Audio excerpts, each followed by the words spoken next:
So above the line is the constructive style. Below the line is the two other styles described in the previous chart. We blame, we deny, we're always trying to find someone else to blame. There's always something stopping us from improving, etc.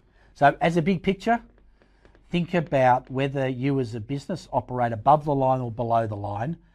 And if it's below the line, if you want to make a transition into self-managed teams, there needs to be some values and behaviours that you discuss amongst your team that allow you to operate above the line. Because if you don't, people will just sit on the fence. Because once you've had your head chopped off once, you learn to say nothing.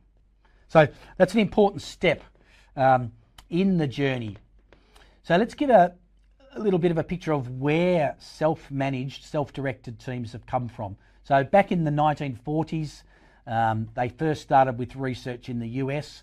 In the 1990s, they were very, very common in manufacturing, and everybody had cells, team-based cells.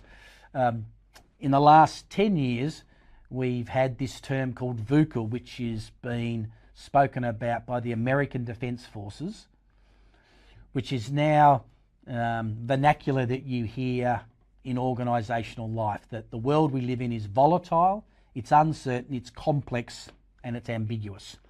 And in this world, the old hierarchical picture of the pyramid and people knowing more than the people at the bottom is no longer valid. And in this complex world, we all need to work together to achieve success. It reminds me of Deming, who went to Japan, and his often quoted statement is that there are many, many bad systems. So I think he used to say 95% bad systems, 5% bad people. Okay? So rather than blaming people, leadership needs to say, what's the system that we need that will enable us to be successful?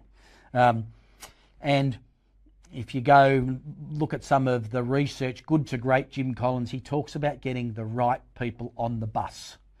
So if you make this change to self-directed teams and you do some work in the values and behaviours, I would suggest you give everybody a ticket on the bus. You're clear with everyone where the bus is going. And if people take a ticket but they don't join the journey, at some point they will be asked to leave or they will choose to leave. And I think it's appropriate that when the leadership group, with everybody potentially, decides where the business is going, if people don't want to go there, they should go somewhere else. And that's where the individual visions and the legacy that people want to lead are so critical in that step.